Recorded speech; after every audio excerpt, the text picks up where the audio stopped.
Question everything, for the truth should not be televised. And that's for sure. So with that, you go back to July 28th of 1917, around them areas, 1914, 1917. And you got World War One getting ready to happen. And here it is, World War One getting ready to pop off, and you got all these Aboriginal Negroes signing and enlisting into the army, going through the racism and the white supremacy crap that they got to do to get involved in it.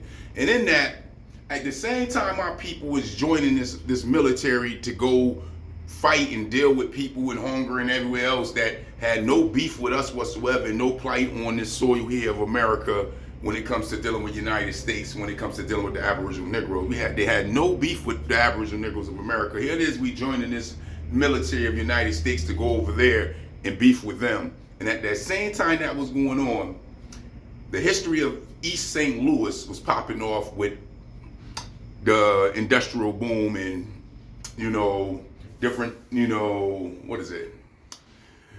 car dealerships and so on, factories and cars being built, and a lot of different work was happening in East St. Louis. It's popping at this time, where you got mad Aboriginal Negroes moving to East St. Louis and thriving, doing very well. And in that state, as they're doing very well, you had the white supremacist colonizers not liking that, not liking to see that Aboriginal Negroes was doing well and they was having an economic boom and their city was thriving and the city was becoming more and more overly populated with our people in East St. Louis.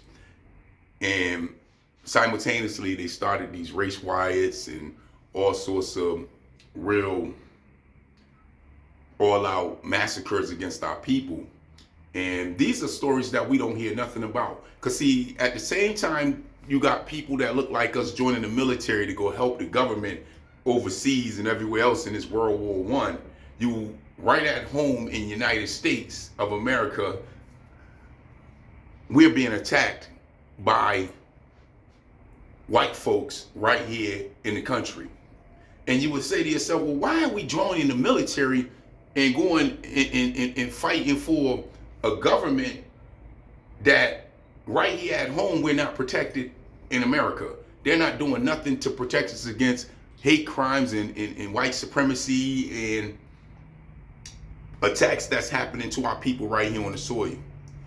And then when you look at these histories throughout 1917, 1920s, and all the violence that the Aboriginal Negroes had to endure, they don't even teach this in school, and why would that be the basis? Because if you have all this history of what really went down with us and happened to us and why we're in the position we're in based off of these ghetto slums and hoods that we are impoverished to, wouldn't you want to teach that history to the Aboriginal Negroes in school so that way they can understand their plight on what has happened to their people and what's the real causes of why there are so many abandoned buildings and abandoned businesses and us not owning homes or owning land? Wouldn't you want their people to know this information if you have the history and it's stocked and collected in United States system of what we know today?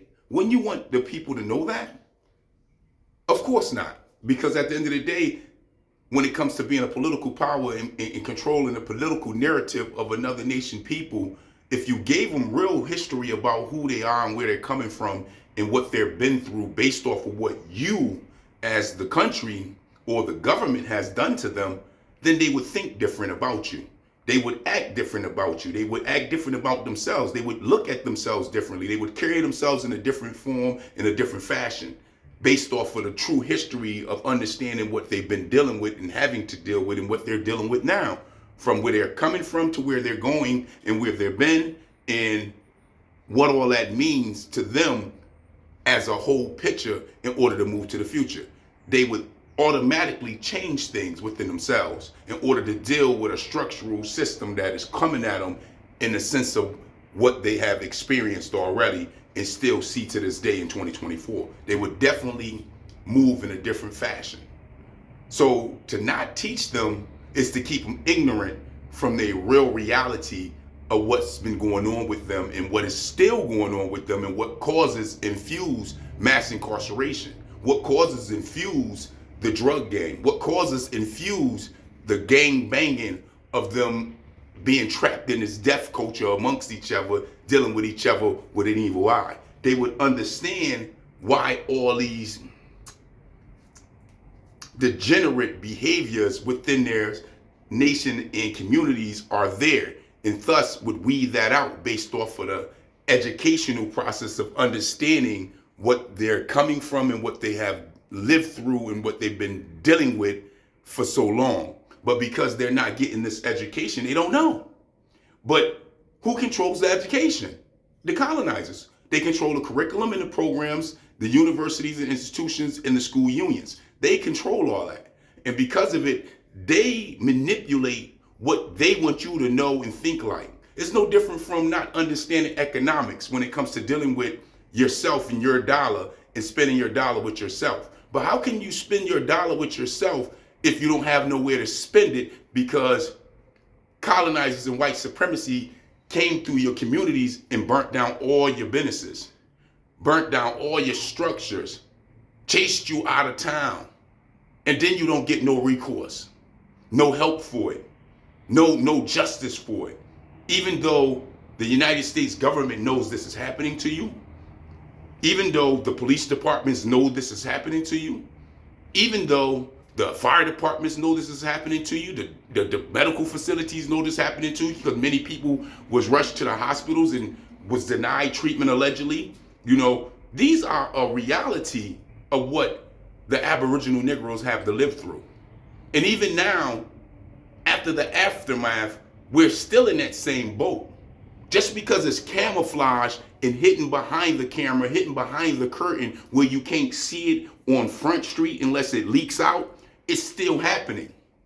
And the key is, you as a people, as Aboriginal Negroes, you see the token boys, the token boy and the token girl, which is of our people who are elected in as representatives, pulled in as talented people to be wealthy. You see all these different people that they pull in and then utilize as face on their platforms when it comes to their media, and you think, wow, Negroes are doing well in the country if they just choose to, where that's not necessarily the truth. Far from the truth. It's the bare minimum of what they're utilizing to make it look like our people are being successful if they just choose to in America, when in retrospect, everything is set up against us to never ever be productive like the Caucasian or the white or the colonizers. This is just that reality. Everything is set up so that you can never ever be self-empowered. That's just what it is. So the majority of us are actually doing real bad in America.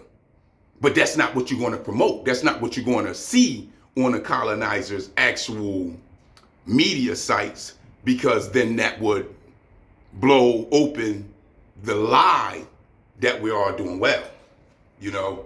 And you think that the entertainers, the actors, the people that are appointed representatives, you know, in the government and all these different other places, the people that are in law, the people that are in medical that are allowed to have success in America that are Aboriginal Negroes don't know this?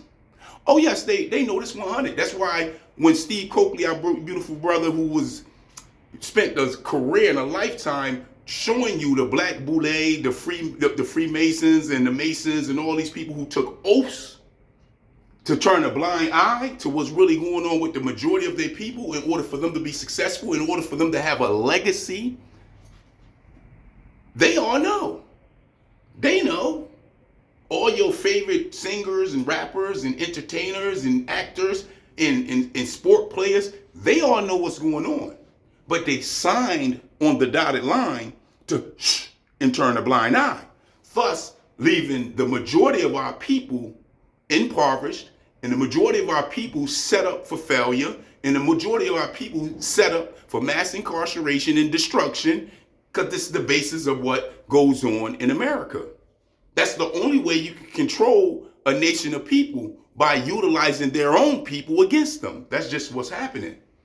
So the more we look into our history, the more we look into the things that they openly don't teach us in their schools that they control, it shows that if we had these teachings, we'll do better, because we'll know better and know what we're dealing with and what we're faced with on a day-to-day basis. But because we're not getting this information, because we're not getting our true identity of reality of history of what has gone on and what we're faced with, we're shrouded with lies and confusion and manipulation that leads us into destruction that they openly are pushing on us.